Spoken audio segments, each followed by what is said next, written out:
Okay, so today we're going to be talking about why is there so much evil and suffering in our world. Raise your hand for me if you ever thought about that before, if you that it was ever concerning to you.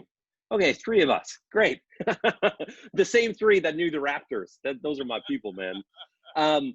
So just to keep it 100 with you, this is the most difficult objection to belief in God, is why is there so much evil and suffering in this world? And there's no way that I can cover every single aspect of it today. There's so many moving parts. There's moral evil, there's natural evil, there's the mixture of the two. And what we're going to be looking at is two particular sides of it. We're going to look at the intellectual side, which people use to try and disprove the existence of God. And then we're also going to look at the emotional side, which is, well, where is God in my hurt? And so we're going to focus in on those two sides. And it's a good thing, actually, that I can't cover everything. I just get bored of myself talking for too long. So it'll make for way better Q&A if I don't cover everything. And then secondly, if you're anything like me, you're going to listen to this unsatisfactory, presentation or sermon, and it's going to cause you to dig in deeper into the subject. If this is something real significant for you, really heartfelt, as it is for me, then this talk will cause you, I hope, and I pray, to dig in deeper into the subject. Now, let's just jump right into it. I want to first bring your attention to a particular volume of philosophy. Now, this is extraordinarily sophisticated, and it's entitled Marvel's Black Panther. Raise your hand if you've ever heard of this volume of philosophy before. Raise your hand. I can't quite see. Okay, that same squad in the corner there. Those are my people. Well, in this, and we're going to examine this purely for academic purposes, of course, right? This is like such a dope movie, and profound movie. That's probably the more scholarly sort of adjective. But there are two brilliant philosophers on the soundtrack, Kendrick Lamar and The Weeknd. Raise your hand if you know those two guys. Kendrick Lamar and The Weeknd. Okay, so Kendrick Lamar and The Weeknd, they articulate something really, really profound on the soundtrack on one of their songs called Pray For Me. And I'm going to read it for you. I would rap it for you, but I don't want to add to your suffering. I want to help you get through it. So I'm just going to read it for you. And it says this: who's going to save me from myself when this life is all I know? Tell me, who's going to save me from this hell? I'm all alone. Who's going to pray for me, take my pain for me, save my soul for me? Because I'm all alone, you see. And what are they saying? They're saying that life at times can feel hellish, that there's pain here, real pain, and we can feel desperately alone, and we can feel like we desperately are in need of a solution, of a remedy, to be rescued from everything that we see around us. That's their heart's cry. Who's going to save me? And if you're paying attention even a little bit, when we look around our world, we would affirm their analysis, that they're correct, that there is something deeply broken with our world. And here's something extremely important. If you're taking notes, this is something extremely important to recognize first, is that this problem, this question that we're looking at today, is not only for those who follow Jesus. Everybody has to give a response. Whether you're an atheist, that's somebody that doesn't believe in God, whether you're a Muslim or a Hindu or whatever you are, everybody has to wrestle with this at one time or another and produce an answer. And it's serious. Like, I'm just looking at y'all in the parking lot, and I can't imagine the amount of suffering that's just been in your lives. So I take this really seriously. And for me, this whole question became this huge reality when my brother 18 months ago passed away from cancer, this aggressive cancer. He left behind 4 kids. And so this is real talk for me. And so I want to take this really, I want to be as gentle as possible, as sensitive as possible, and please, no question off limits during the Q&A time. So let's jump into it. the intellectual side first. Remember, we're going to talk about the intellectual and the emotional side. So this is the very first one, the intellectual. And this is the, if you go online or any of those sorts of things or read some books, they'll call it the problem of evil and suffering. And raise your hand if you ever heard that before, the problem of evil or the problem of suffering. Anybody ever heard that before? Okay, Pastor Joshua has. So what people will do with this is they'll say, hey, there's this problem, and I'm going to use it to disprove the existence of God. Does that make sense? And I want to articulate it for you, because you will eventually encounter this problem. Whether you go to university or at work or online or with your friends, you're going to hear this. So I don't want to give you some weak presentation. I want to show you the full force of the atheists, so the people that don't believe in God, the full force of their argument. And it's this, it's 3 parts. So the first part is this: if God is all powerful and all loving, then he wouldn't allow evil and suffering. Number 2, we see evil and suffering everywhere. Number 3, the conclusion is that there must not be a God. And here's really the heart of it. Since God is all powerful, then he should be powerful enough to stop it. And if he's all loving, then he should be loving enough to want to stop it. And so, in other words, atheists will use this to logically prove that it is impossible for God to exist at the same time as evil and suffering in our world. So let's do a thought experiment. Thought experiments are really fun. So let's do a thought experiment. Let's pretend that this is true. Let's pretend that there is no God. So imagine that in your mind. There's no God. What does this mean? Think about this with me. Does throwing away God solve the emotional and intellectual part of the problem? And the answer seems to be, well, no. We're still left with this reality all around us. So when we're thinking about this as appealing as atheism may seem at times, to like throw away our belief in God because of everything we see, as appealing as that might seem at times, especially when you're really hurting, you don't even want this to be true, because you lose so much. And this isn't your boy Zoe saying this, or Alonzo, I forget what I was introduced as. This isn't your boy that's saying this. This comes from atheism itself. It's atheism by definition that you lose so much when you throw away God out of the discussion. So there's this really famous professor back in Oxford. He's an atheist, so he doesn't believe in God. His name is Richard Dawkins. Raise your hand if you ever heard of Richard Dawkins before. He wrote a book called The God Delusion. I actually ran into him in a grocery store one time, but that's a story for another time. And so he chillingly writes in one of his books, he says this: in a universe of blind forces, some people are just gonna get hurt and other people are gonna get lucky, and you won't find any rhyme or reason in it.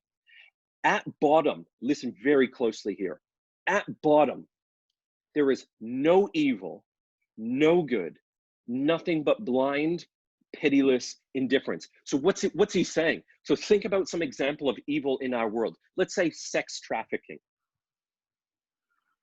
What they're saying is, you and I would say that this is absolute evil, period. This is unjust. But if atheism is true, if there is no God, then atheists are arguing that this cannot even be called evil. This is one lump of matter or atoms that's just taken advantage of another lump of atoms.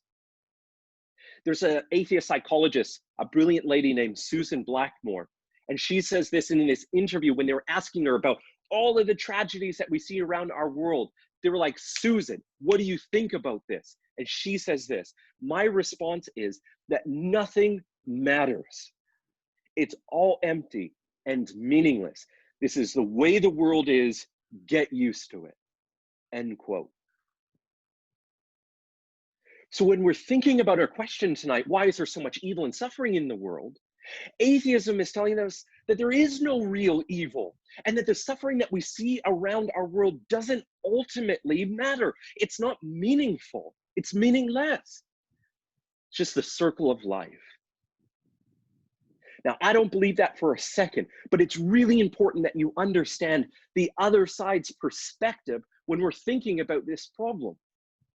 So again, coming back to our question, why is there so much evil and suffering in the world? I think our gut reaction, this was mine at least, maybe you're tracking with me on this. My gut reaction was like, yo, why couldn't God just make a world without evil and suffering? You know what I'm saying? And the answer seems to be that yes, God can. But you and I, we wouldn't be in it. Think about this. We often assume that God, because he's all powerful, he can just create any world that he sort of desires, any sort of reality that he wants. But that's actually not true. And here is where we need to take scripture very seriously. Because in Genesis, we learn that God creates this world out of a position of love and wills to share this love with his creation, with these human beings who can freely experience and express love in a meaningful way. Love, think about this, love is actually what makes life so beautiful and so meaningful and so valuable. So imagine with me, say you're on, raise your hand if you got Instagram, raise your hand. You got Instagram. Okay, I thought more. Okay, maybe you'll learn something else, TikTok or something. So imagine you're on Instagram and you start messaging somebody and they're hanging on every word that you're laying down. You're spitting fire on that Insta private message. And after a few months, you start to actually fall in love with this person. And let's suppose that you wanted to meet up with them. So you're trying to like find out their personal information and you want to link up and maybe you want to go to Starbucks or something like that.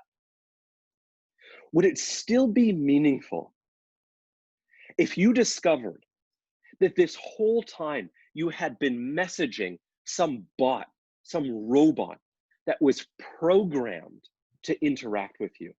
Would that relationship still be meaningful?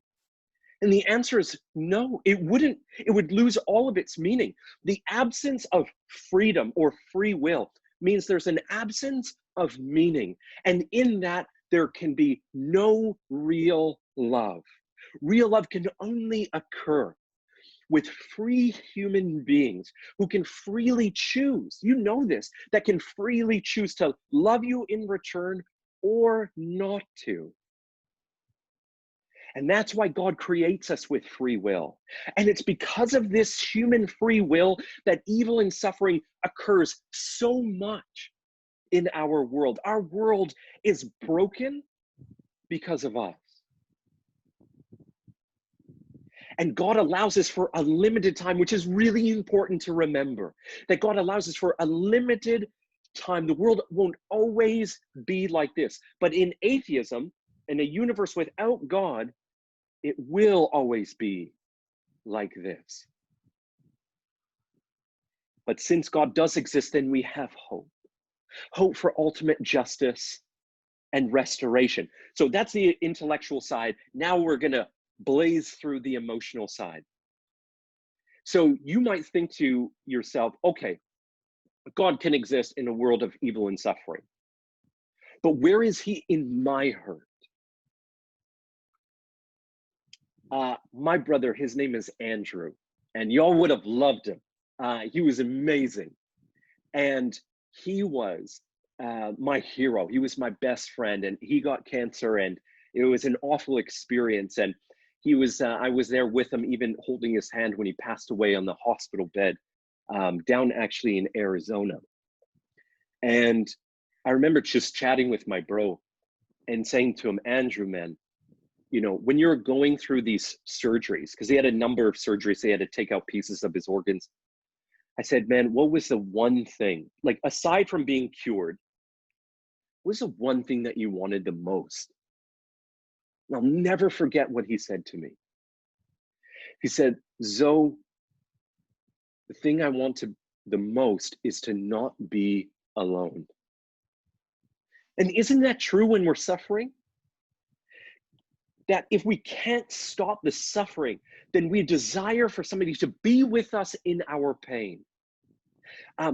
You all probably remember earlier this year, sadly, Kobe Bryant passed away, which is so crazy that that was this year. Seems like a lifetime ago that Kobe Bryant passed away, but that was this year. And this is really interesting. So when Kobe passed away, what did people do on social media? What they did was they posted about him. They posted pics and quotes and all of these sorts of things. And what was the message by posting? What was the message that was being communicated to his family?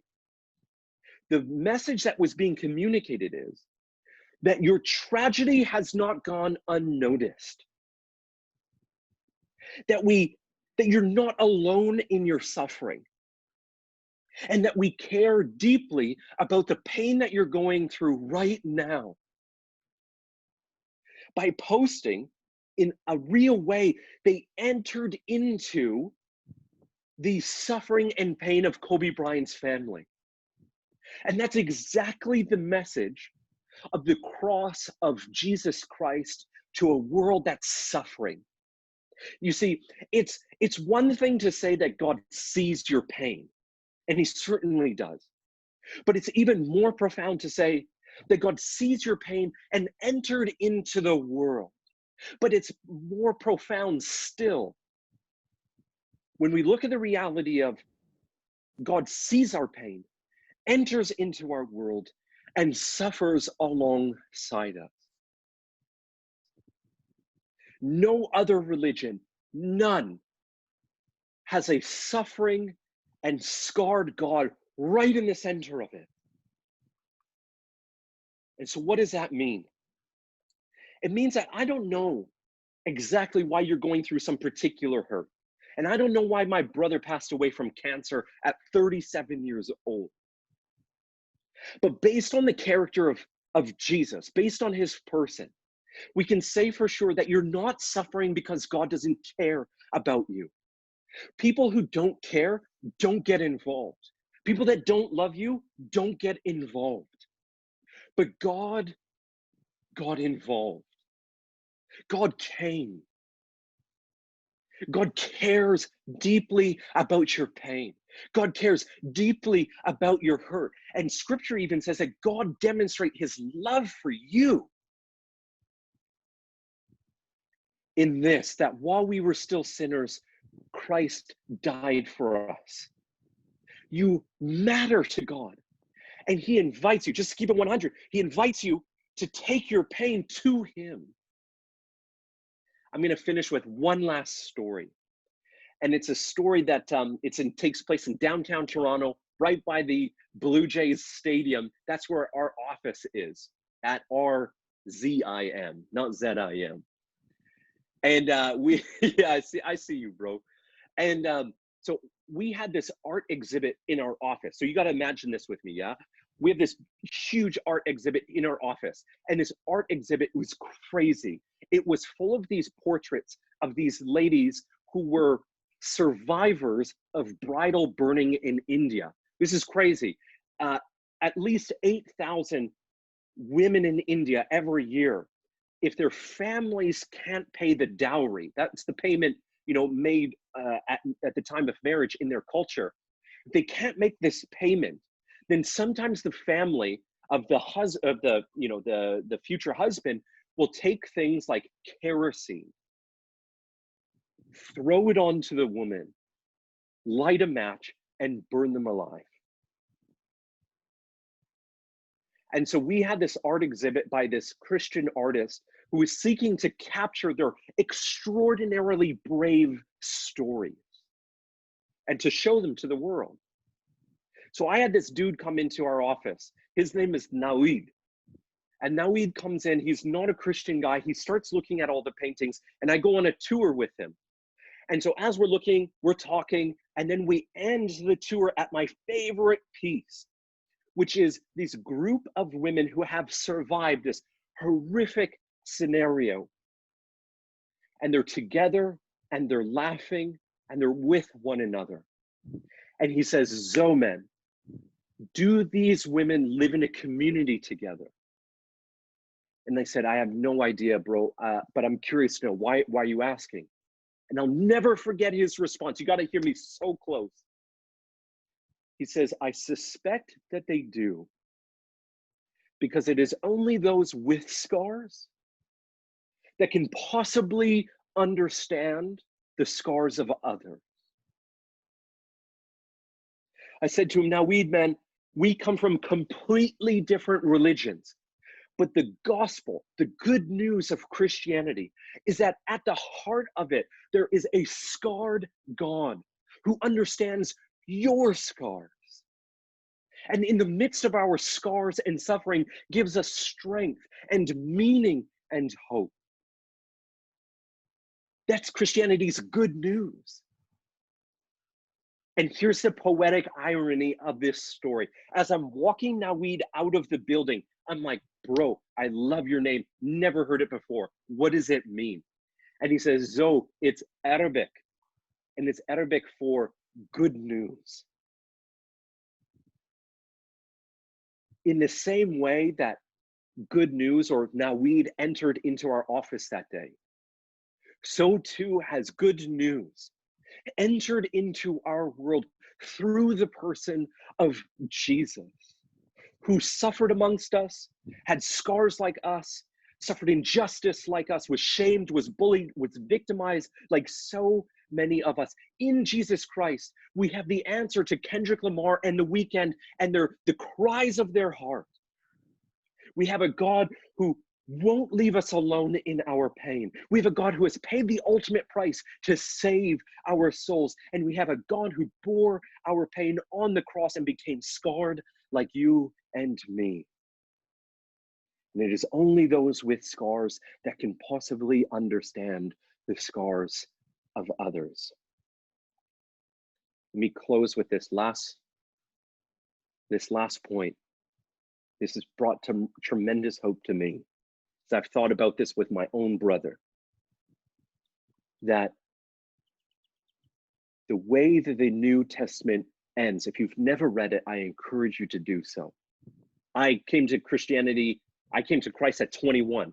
I came from a life of all kinds of mess, of drug addiction and so on. You can ask me about that in the Q&A. So I'd never read the New Testament before, but when I came across this was absolutely stunning, because the way that the New Testament ends is by unparalleled hope. In a world that's fractured and broken, unparalleled hope. To all those who suffer, Jesus says this: I will wipe away every tear from your eyes, and there will be no more death, or mourning, or crying, or pain. We may possess these momentary sufferings now, but one day they will be swamped with infinite joy and justice, with a God who loves you infinitely. Thank you so much, everybody, for giving me a hearing. I really appreciate that. So now that we're stepping into the Q&A, here we go. Let's dive into one about tonight, about the topic tonight.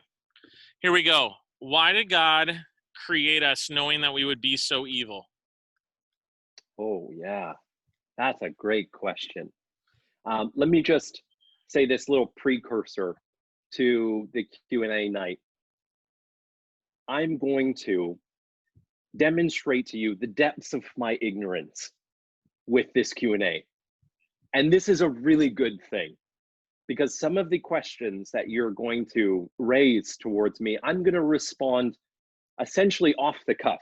Maybe I've thought about it before, but essentially I'm going to be giving you what I think off the top of my dome.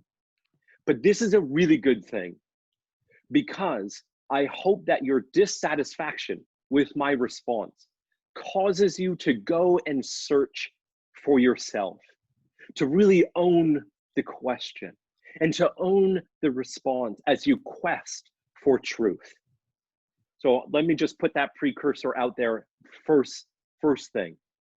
So why would God create human beings knowing that they would cause this destruction, this evil, this suffering, and all sorts of things that you and I do?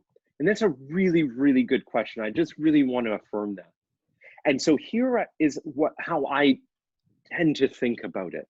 So my wife and I, her name is Khadija, and she comes from a Muslim home. She got converted when she was very little, which makes for a very interesting story if you're curious to know.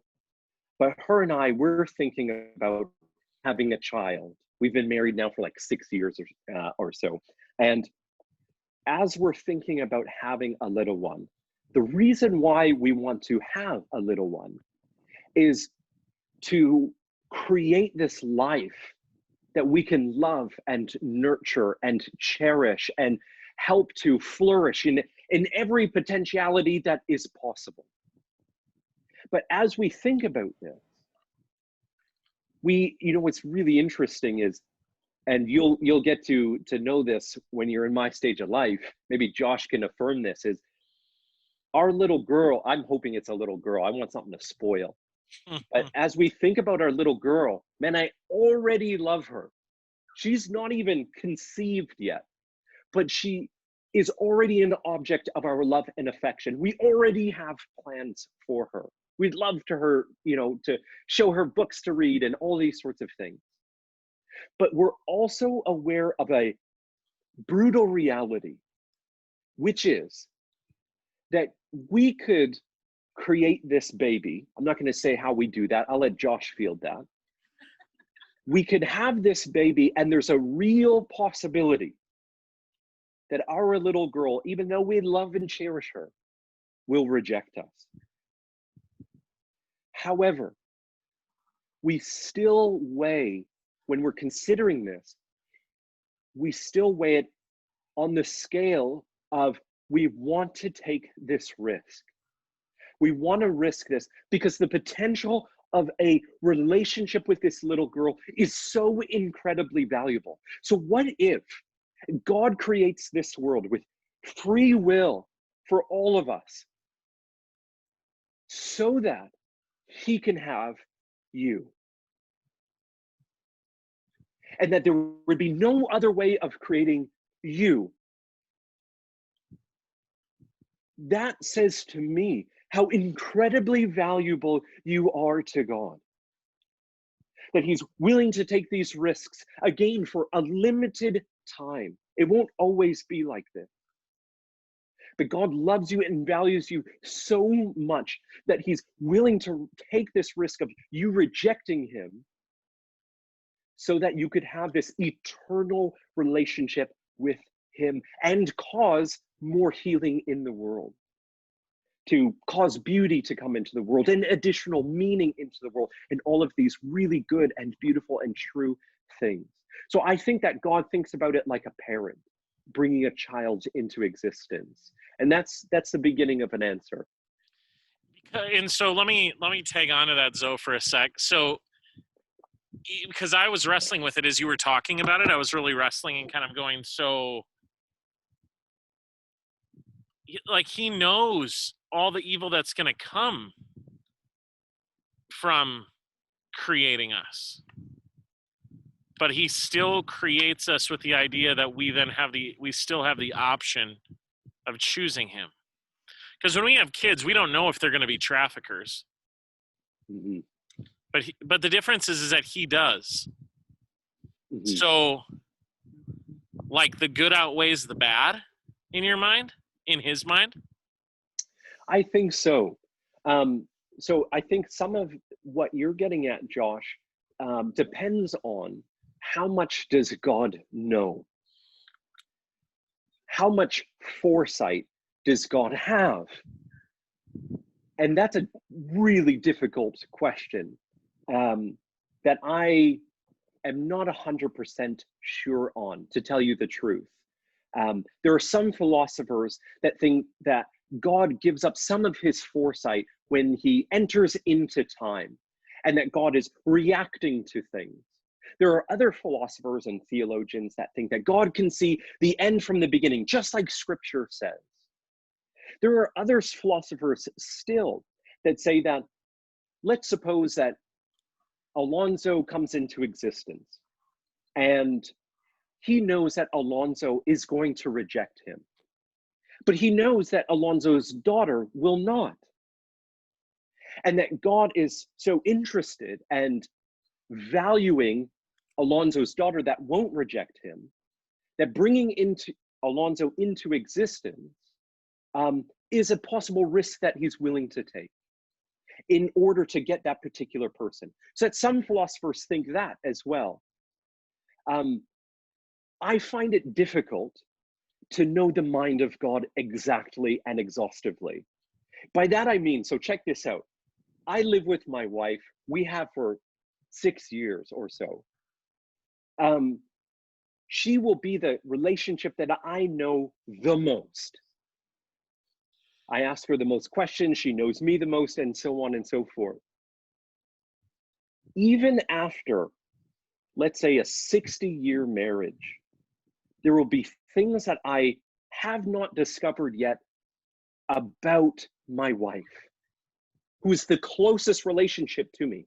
So if I can't fully understand this finite, this limited human being like my wife, who's my closest relationship, I find it difficult to get my mind around understanding the infinite mind of God. Now, here's my last thing I want to say to this, Josh, because I don't want to duck the question. There are times where I don't understand God like this. And in those times that we can't trace his hand, as the famous preacher Charles Spurgeon once said, he's from England. He said, when we can't trace God's hand, we can trust God's character. And in these moments that I can't fully grasp what's going on, I trust in God's character that he's going to make good decisions, that he's going to make loving decisions, and that he cares. If I care for my daughter, how much more so does God care for all of his children? So that's how I sort of think about it, man. But it's a really profound and really deep question. Yeah, and there's kind of a follow-up in there too, Zoe, that says, why does God allow such horrific tragedies and abuse? Doesn't it say that, quote, all things go through his hands, end quote? That all things go through his hands. Yeah. I'll read it again. Why does God allow such horrific tragedies and abuse? Doesn't it say, quote, all things go through his hands? Yeah, I don't know to what extent all things go through his hands. Maybe like the producing of life itself, for sure. Let's look at Job, right? Okay. Right. So yeah, Satan comes to God and is like, who can I go after?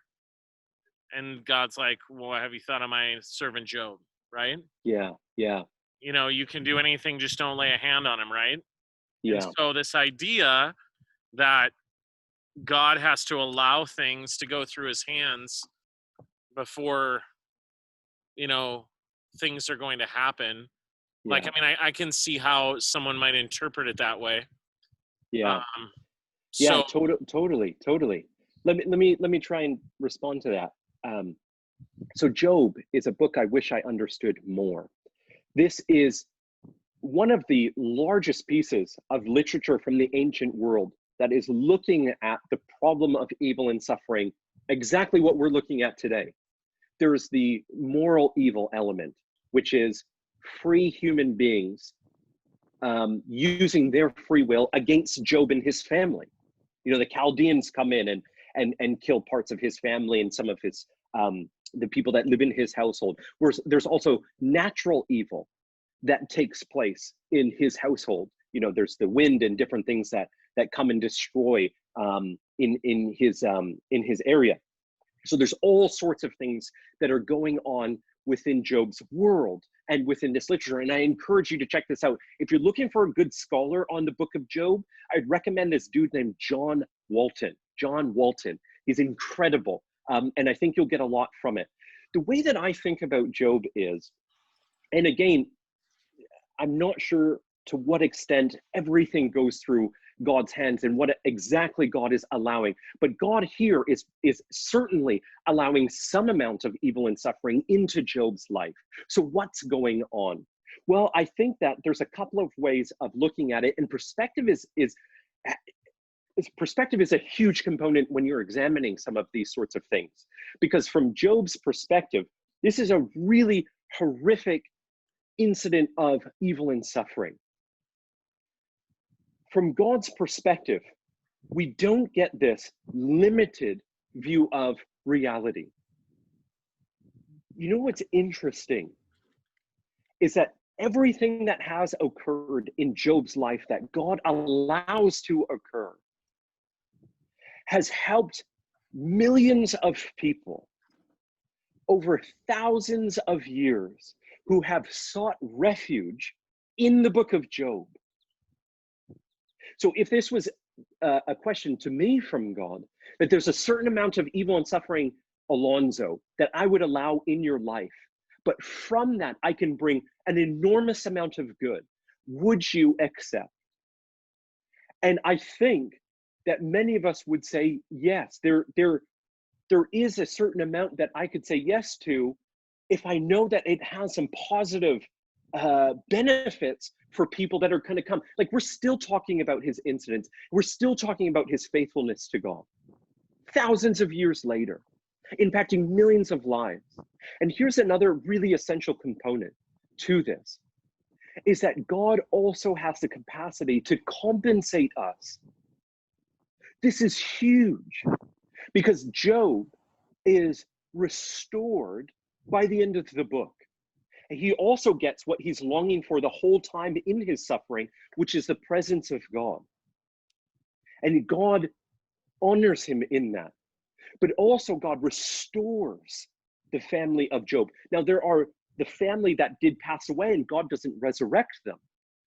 But also from God's perspective is that the end of this life that we have is not the actual end. Right. And that that Job can be with his family again.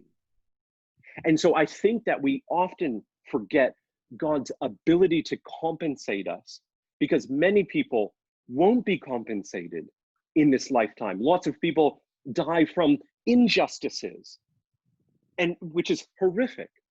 But in atheism, if there is no God in our universe, then it's just pure bleakness.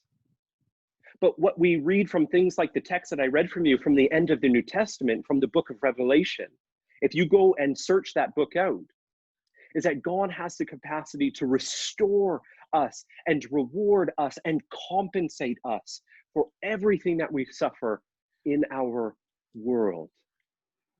And I think that that's a beautiful possibility. I could talk more, but I don't want to monologue on one question for too long. But a brilliant question. Brilliant question. John Walton is the guy I recommended for the book of Job. All right, so we've got a number of common questions here, dude. Sure.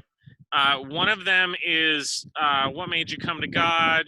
Can you share part of your testimony with us? How did you get into Christianity? Just giving that, you had mentioned a little bit about your story. Can you share just a few minutes on that with us? Sure. Yeah, absolutely. So I grew up in this nominal Catholic home, which means that it was more like fire insurance than anything.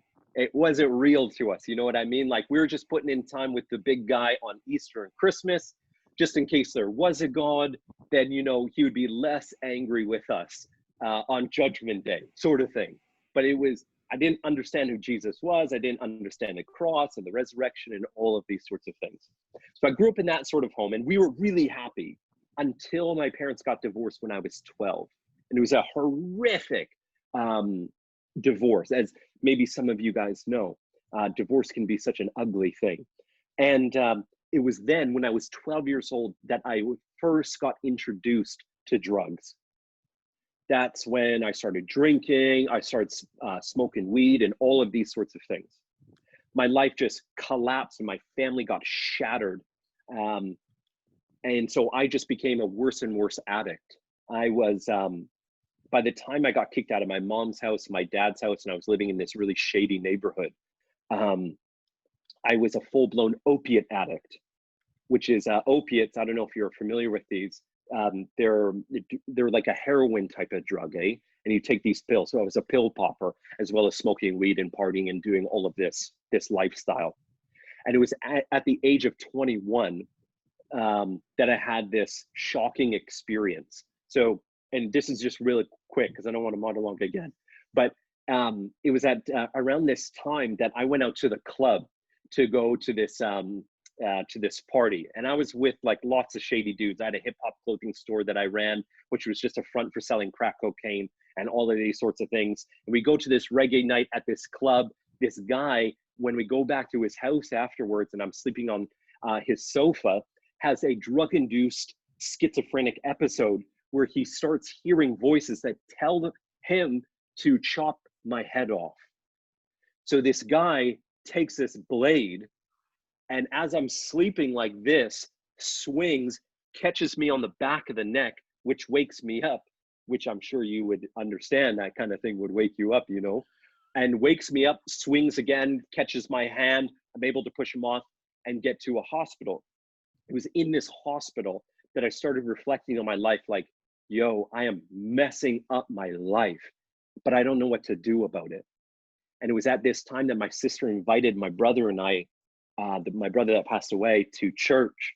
And I said, no way am I going to go to church. These people are only going to make me feel bad. They're just going to judge me. And my sister, she just convinced me. And I came, and that's when I heard about Jesus for the very first time in a real way, and about his love for people that have ruined their lives like me, and that loved people like me.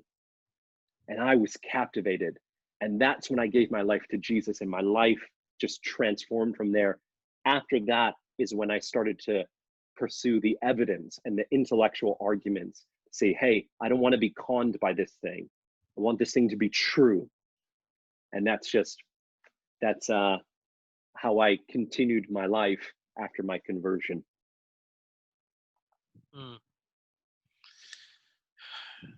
That's wild, bro. I was the only guy in Oxford that had been stabbed in the head. Yeah, I can imagine. It's somewhat rare. Yeah, but I was an idiot. So I just please don't think that any of that is cool. That was like the worst years of my life. And I'm so grateful that Jesus just stepped in and just changed me. So grateful for that. Talk to me, Alanzo, about like what led you into that place, because I think sometimes we find ourselves in places like that where we're making decision after decision after decision that, and on the front end seems a little bit harmless, but ends up leading us to a place of like, oh my gosh, I did not, like, I mean, you're sitting in the hospital and you're looking back over 5-6 years. Yeah. You're like, how in the heck did I get here? Yeah. Talk to us just a little bit about, you know, how you see that you got there. Like what led you to that point? What led me to that point is exactly what we're talking about tonight, was hurt. You know, my family just got shattered. My life got shattered, and I had no idea what to do. Like, y'all sitting there in the parking lot with each other, like, I didn't have none of that. Like, you guys are so blessed to have that sort of opportunity. Youth changed me. I served at youth, like Josh, for 8 years. And it was there that I learned about my talents and my giftings and how to serve other people and to make friends and do all sorts of things. Like, youth group is incredible. I owe so much to youth group, but I didn't have that when I was growing up. And I think this is what happens. We all try to find equilibrium. We try and find some way to soothe ourselves. We try and find some sort of identity. And without God, I didn't have an identity. Or my identity was, you know, maybe I can drink more or blaze more weed than all of my other friends, or something ridiculous like that. And then I didn't have a healthy community that was able to say, Zoe, you're not making good decisions. I was surrounding myself by people that were just pushing me deeper into those decisions. And the reason I was cool with it is these substances were numbing all of the pain that was on the inside. By contrast, Jesus now is my best friend. I would take a bullet for him. I stand up at secular, skeptical universities and we explain the Christian faith there and defend the Christian faith there, sometimes by people that are not as cool as y'all. They're very upset with Christianity. And I would take a bullet for Jesus in that situation because he's real to me. I've studied his word and prayed and worshiped my guts out and brought my pain to him, and he was able to help me. Let me just tell this one last quick thing, and it's relevant to our discussion. There was one time, not only did I have lots of pain from back then, but I had lots of pain actually when my brother passed away. He was like a father to me. When I got off of drugs, I needed sober living. And he was one of those people that I moved in with that helped me stay clean. And so he was like a father. I didn't know how to handle my emotions or any of those sorts of things. And this is why we need each other. And so when he passed away, I took it really hard. And I remember one night, I was just watching a movie. And I remember just closing my eyes and praying. And by prayer, I mean yelling my pain out to God and crying. And I remember this so clearly in my mind of just saying, God, it's not fair. And I remember him so clearly just saying, look at my hand. I know. And God, it hurts. And him saying, I know. Look at my hands. Jesus has always pointed me back to his cross. Look at my hands. So, God, how could you love somebody so messed up like me? Look at my hands, Zoe.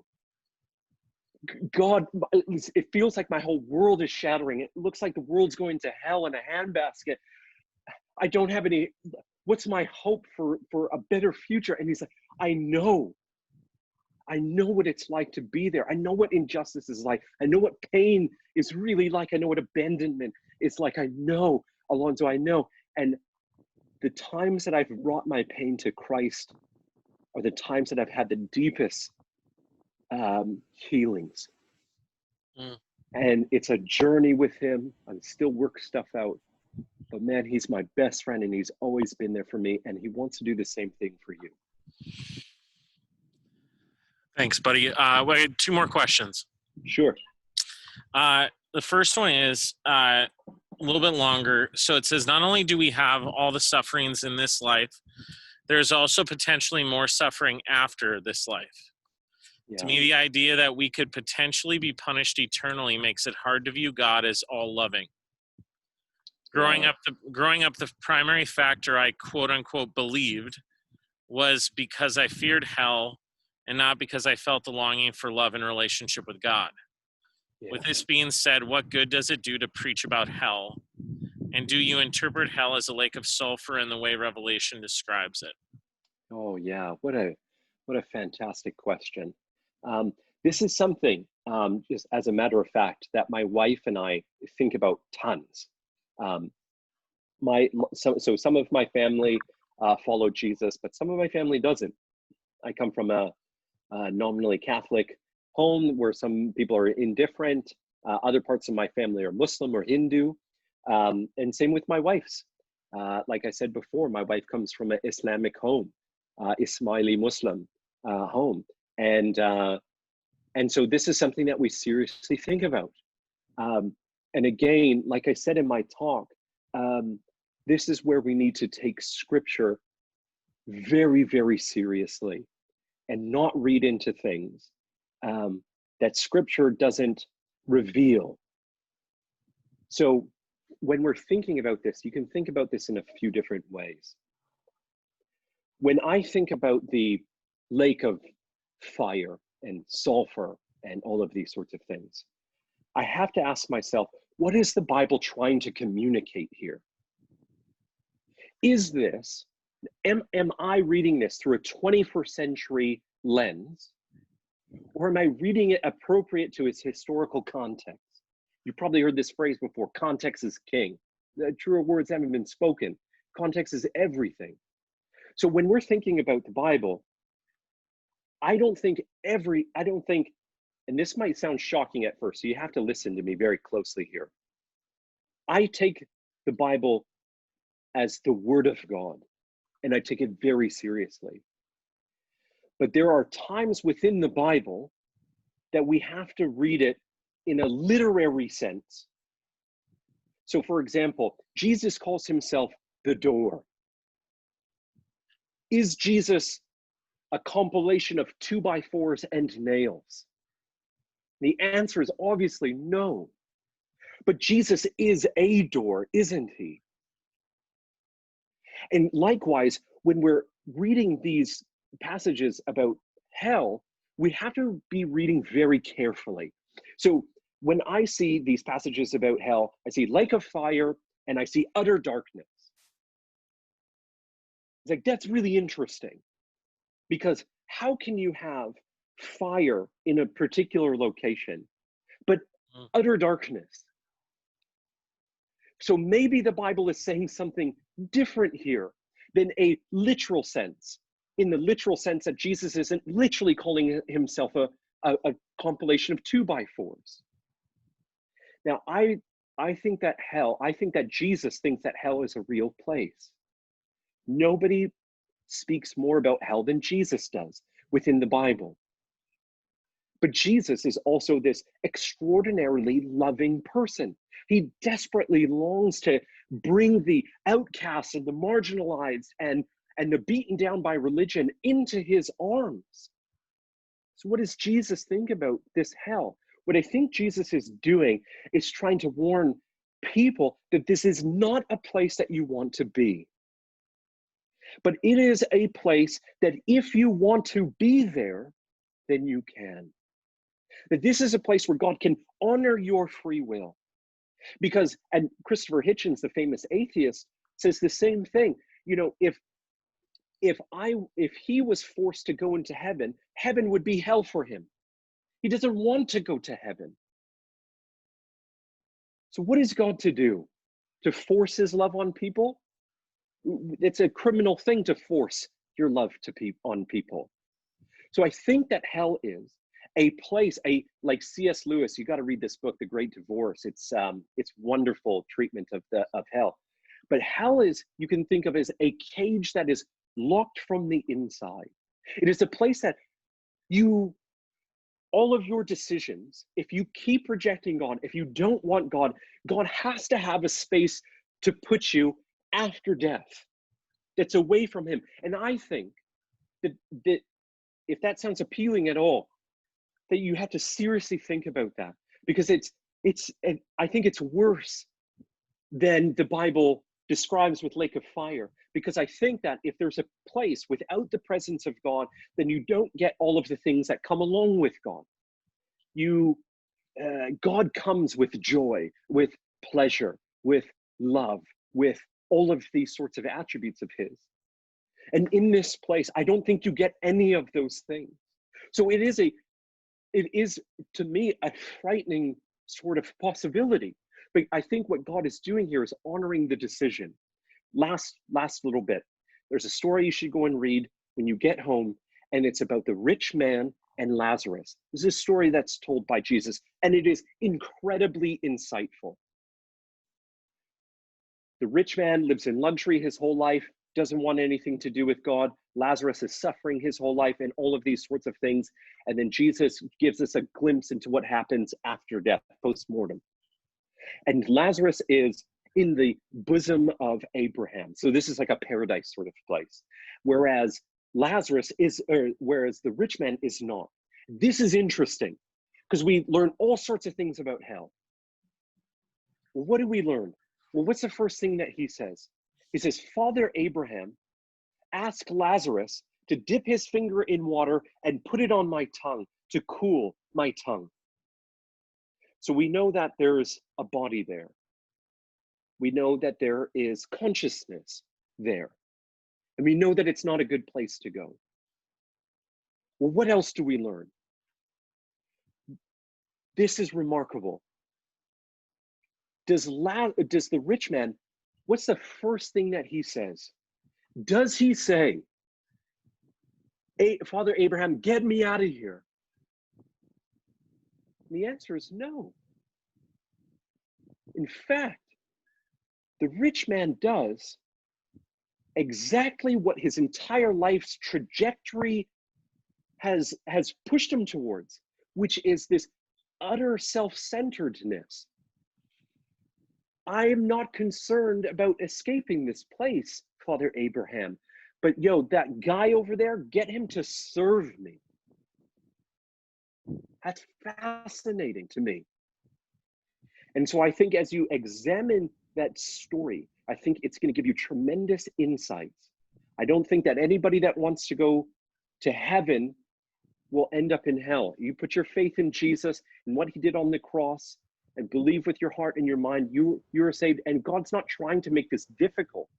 He doesn't want you to go there.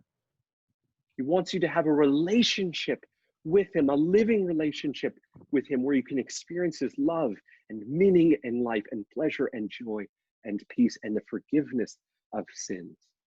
So that's my little beginning response to that. But I totally feel you. It's a really difficult thing to think about.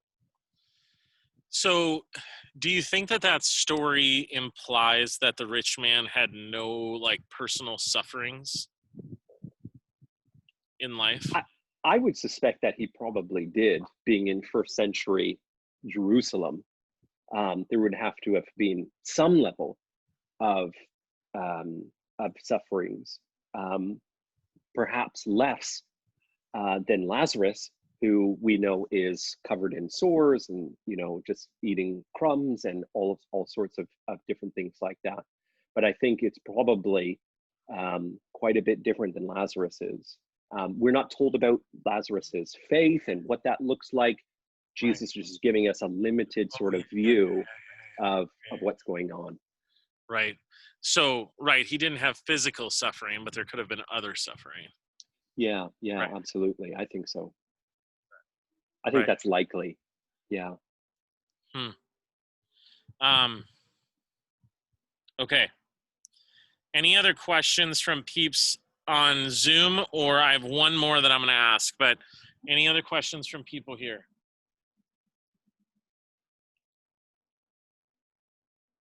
Okay. Here's the last one. Sure. The merger of two, how should I cheer up someone who isn't a Christian about their suffering? And then what verses or stories in the Bible come to mind to comfort those who are in the midst of suffering? Oh, yeah. Great question. So two questions here, right? Is how would I help somebody that's suffering currently that's not a Christian, and what Bible verses come to mind when you're going through suffering personally? Did I hear that right? Yep. Yeah. Okay. Yeah, that's great. I think for the friend that's suffering and that's not a Christian, sometimes our knee-jerk reaction is, I just need to go and evangelize the heck out of them. Yeah. Which I admire that sort of, that passion, but I don't think that's very tactful and very wise. I know that when I was going through my suffering, the things that helped me the most were things such as a good friend that was willing to pick up the phone and call me, or to come over with some food, or to just listen. There was lots of processing that I needed to do. And somebody that just took the time to listen to me spoke volumes. The Bible instructs us to rejoice with those who rejoice and to weep with those who weep. And I think that's profound when you're coming alongside your non-Christian friend. It's interesting when you look at John 11, and Jesus is talking to Mary and to Martha, who just lost their brother Lazarus. To Martha, he has this sort of intellectual, theological conversation with her because that's what she needed. To Mary, he just collapses in the dust and weeps with her. So I don't think that there's this one sort of size that fits all sort of thing with our friends that are suffering. We need to be sensitive to them, speak when spoken to, weep with them, and so on, and be willing to journey alongside them. Josh probably knows this too, because he lost his brother 9 years ago to cancer, that oftentimes people will be around for the first couple of weeks when something really bad happens, but then they kind of drop off. Be that friend that's different. Be that friend that's there for the long term. And as you're doing that, you can share the hope that you have in Jesus Christ with that suffering friend when it's appropriate. Hey, this is how Jesus helped me during my suffering. Hey, Jesus loves you. Hey, with Jesus, there can be some meaning to your pain and to your hurt. There can be comfort that can be found in the person of Jesus. I found it, and I want to share it with you. And if you haven't found it, then I would encourage you to deepen that relationship that you have with God. Talk to people like Josh and say, man, I need to have this real relationship with Jesus. I need to know him personally and have that sort of certainty that he's there with me, especially during my suffering. Now, secondly, so I hope that helps. Secondly, with the Bible verses, is there anything that comes to mind? Huge things that come to mind for me is the Garden of Gethsemane. I think if the Bible didn't have these sorts of raw and real moments where God in the person of Jesus is suffering tremendously and knows exactly what I'm going through. He says he's sweating great drops of blood. He's psychologically and physically experiencing pain. And it's not that I want to see Jesus in pain, but I want to share my pain and talk to somebody that knows what it means to go through that sort of thing. So the Garden of Gethsemane things, man, I just keep coming back to those, as well as the cross, as well as the parts of the Gospels where Jesus comes back from the dead. That's tremendous amount of hope, a tremendous amount of comfort that comes to that. And then lastly, one of my personal favorites is the end of the book of Matthew, where Jesus promises that he will never leave you. He will never forsake you, even to the end of time. And I find that that's incredibly comforting and helpful. So I hope that helps. Yeah, and I think too, bro, the 1 Peter 5:7, Yeah. cast all your anxiety on him for he cares for you. Jesus did that by example, right? Yeah. So Jesus is in the garden, he is feeling anxious about having to go to the cross, and he says, like, Father, take this cup from me, even though he didn't want it. Yeah. I think sometimes when we're going through suffering, we're like, God, would you just take this? Yeah. But like, that's what he wants. Like, he wants us to do that. He wants us to cast our anxiety. He wants us to cast our worry on him because he cares for us. Yeah. And I believe when we do that, I believe he hears us. And so, so I think there are a lot of great verses in scripture that bring incredible comfort, like that one that I am with you always that you shared, that brings incredible comfort when we're going through suffering.